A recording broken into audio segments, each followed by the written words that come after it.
Kalau Anda misalnya sebelum fajar tiba, Anda kan biasa mengikuti sunnah Nabi, saya dan kita makan kan? Ya, makannya disebut makan apa? Masih ingat? Sahur kan? Ya, sahur itu makan yang dikerjakan di waktu sahar.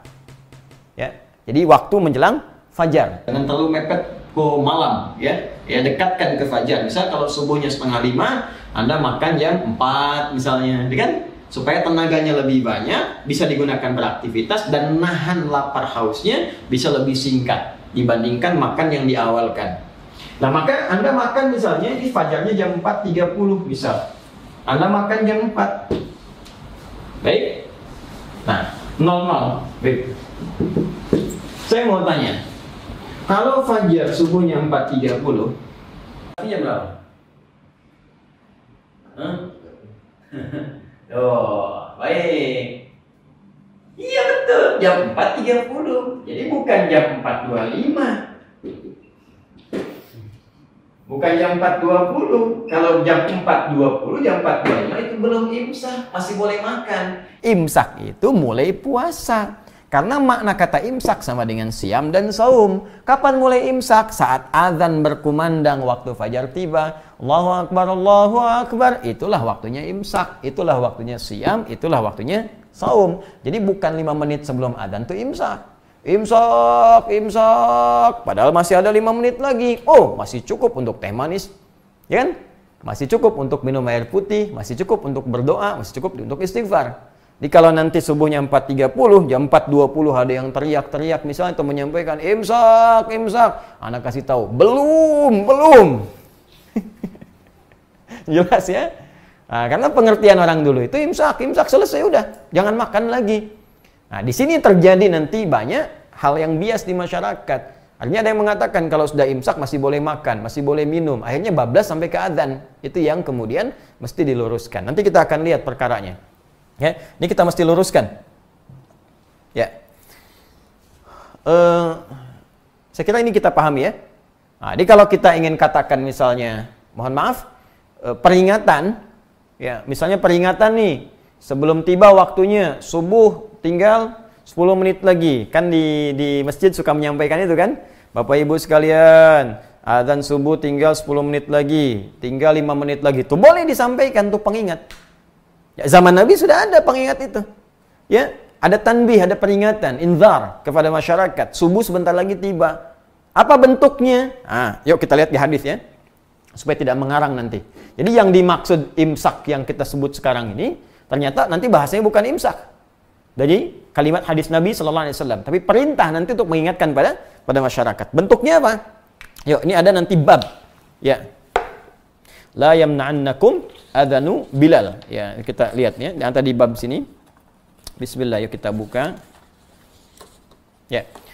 Babu qaulin Nabi sallallahu alaihi wasallam. Bab tentang perkataan Nabi sallallahu alaihi wasallam, la yamna'annakum min sahurikum adhanu Bilalin.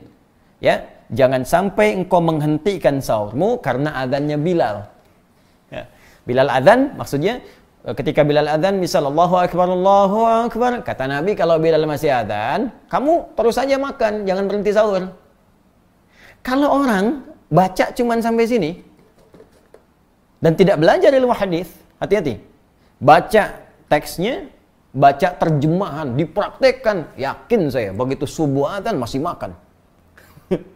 Ya, Nabi aja yang bilang kok hadis Nabi. Bukan Nabi memahamkan seperti itu. Kita yang harus mengerti apa yang dimaksud dengan kalimat ini.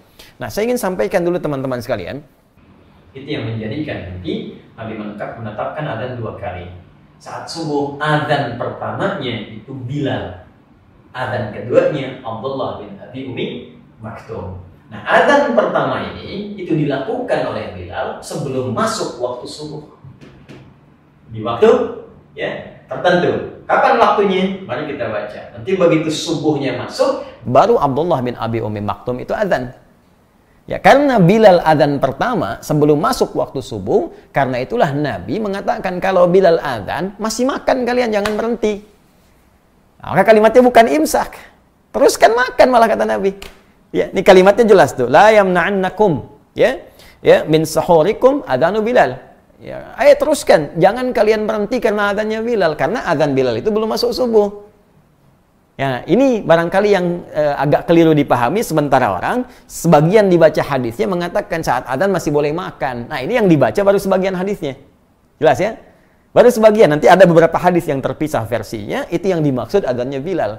Ketika masuk adzannya Abdullah bin Abi Ummi Maktum, maka berhentilah Anda dari makan dan minum. Karena waktunya tiba untuk memulai puasa. Antara jeda itu, apa yang terjadi? Yuk kita baca hadisnya.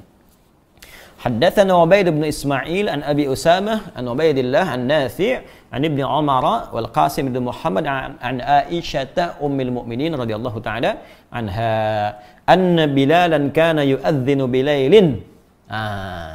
Hadisnya tersambung pada ibunda kita semua, Sayyidah Aisyah ummul mukminin, semoga Allah memuliakan beliau, memuliakan segala keutamaannya, menyayangi beliau dan senantiasa pasti disayangi dengan Nabi sallallahu alaihi wasallam beserta seluruh istri-istri beliau tercinta, ibunda kita semua.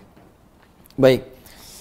Beliau menyampaikan bahwa Bilal ya, itu biasa saat Ramadan itu beliau menunaikan adzannya di waktu masih malam. Lailin, kalimat lain itu lail itu bersabda di fajar belum masuk, Bilal yang biasa adzan.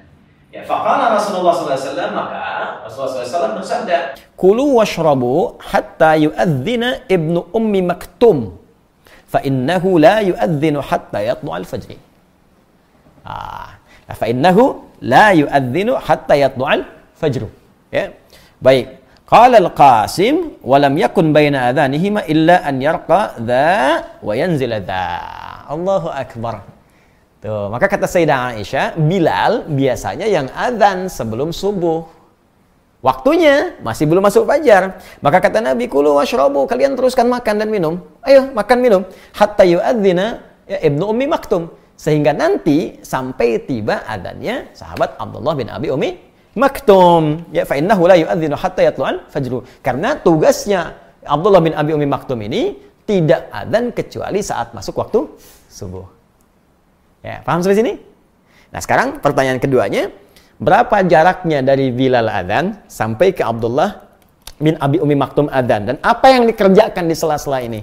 Ini yang menjadi sunnah kita untuk bisa kita ikuti. Ya, baik. Jadi kesimpulan pertama sebelum kita teruskan, ya, jadi dari adzan Bilal itu adzannya peringatan. Jadi bukan adzan subuh. Nah, ini nanti diabadikan sampai sekarang di Madinah. Sampai sekarang itu adzan subuh di Madinah 2 kali. Ya, jadi ada adzan pertama, adzan kedua. Adzan pertamanya peringatan bahwa subuh akan tiba. Jadi kalau Anda baru pertama umrah, nyampe ke Madinah atau haji, ya pertama ke Madinah dulu, dengar adzan pertama, jangan langsung sholat subuh. Jangan terlampau soleh, bisa salah nanti. Ya, baik. Jangan, itu bukan adzan subuh, itu adzan pertama peringatan untuk menunjukkan sebentar lagi subuh tiba. Cepat bangun, cepat siap-siap. Masjid Nabi beda dengan masjid biasa. Ada 10.000 keutamaan di situ. Sekali sholat 10.000, ya kan? Masjidil Haram 100.000, Masjidil Aqsa 1.000. Jelas? Nah, sekarang jadi kita pahami dulu adzan pertama peringatan. Jadi kalau kita ingin ingatkan boleh, kalau ingin ikut sunnah Nabi bisa. Adzan misalnya Allahu Akbar, tapi sampaikan dulu pada masyarakat. Jangan ujung-ujung adzan sunnah Nabi baru Anda yang belajar, masyarakat belum tahu. Begitu jam 4 sudah adzan di komplek. Allahu Akbar. Di demo Anda ke masjid sama ibu-ibu. Woi, belum. Gitu kan? Nah, jadi mohon maaf, pelajari dulu, sampaikan ke masyarakat. Jadi wasilah itu bisa berbeda. Ya bisa misalnya adzan, kalau tahu itu sunnah. Menginfokan Bapak Ibu sahur. Sunnah. Sebentar lagi akan tiba waktu subuh, 15 menit lagi, ya kan? 20 menit lagi, sunnah. Diingatkan boleh. Jadi ada yang tak sadar. Jelas ya? Nah, tapi jangan salah juga. Imsak. Belum. Kalau belum tiba, subuh. Nah, antara yang pertama tadi dengan adzan subuh, apa yang dikerjakan? Bab qadri kam baina sahuri wa salatil fajri. Ya, bab pembahasan tentang berapa ukuran antara sahur tadi yang adzannya Bilal ke adzan subuh. Ya. Haddatsana Muslim ibnu Ibrahim, haddatsana Hisham, haddatsana Qatadah an Anas an Zaid bin Thabit radhiyallahu taala anhu qala tasahharna ma'an nabiy sallallahu alaihi wasallam. Kami sahur bersama Nabi sallallahu alaihi wasallam. Ah, ini langsung haditsul fi'li. Hadisnya berupa perbuatan. Kalau sudah perbuatan ini sudah selesai. Ya, artinya apa? Artinya ya ini jadi referensi yang sangat kuat.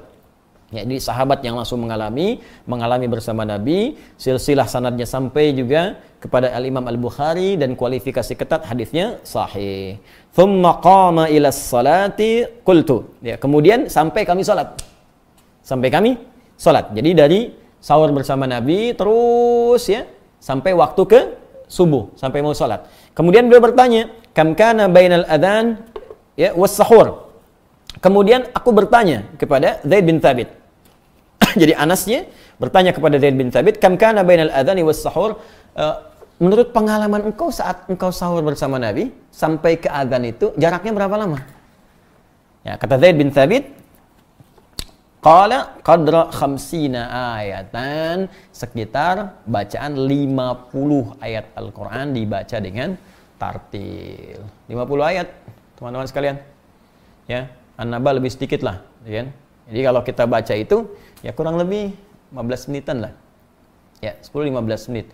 Jadi kalau kita mau ambil kesimpulan ke sini, 15 menit sebelum waktu subuh tiba, kita bisa sampaikan ke masyarakat sebentar lagi subuh tiba, waktu sahur berakhir. Bapak Ibu sekalian, harap segera menyempurnakan sahurnya, isi dengan istighfar dan persiapkan subuh menjelang tiba. Atau kalau mau pakai lebih sunnah lagi, baca Al-Quran, dibaca sampai subuh tiba. Makanya di Allahu Akbar, senang sekali di kampung-kampung daerah-daerah itu banyak sunnah Nabi dipraktekkan. Jadi tidak banyak teori, tidak banyak cakap, tapi sunnah dipraktekkan. Karena ulama kita dulu itu sebelum mengajar sudah punya sanad di hadisnya. Mereka itu menyampaikan nggak kompleks kepada masyarakat, simpel aja. Jadi perintahnya itu lebih berupa perilaku. Ayo sebelum azan ngaji dulu, ngaji, kan? Nanti sebelum itu sampaikan dulu ke masyarakat begini. Itu sebetulnya sunnah. Mereka sudah khatam. Kalau kita lihat sanadnya pun ada. Jadi bukan ngaji kayak kita begini. Ya, mereka sudah hafal, sudah dibacakan depan syekh, mereka baca, dikasih ijazah, sanadnya ada semua. Tapi untuk memudahkan ke masyarakat yang awam itu jangan diberikan banyak teori. Diberikan yang paling mudah, diberi teori pusing mereka. Ya. Nah, ini gambarannya. Jadi pertama kita sudah mendapatkan informasi bahwa untuk puasa Ramadan itu tidak boleh sembarangan.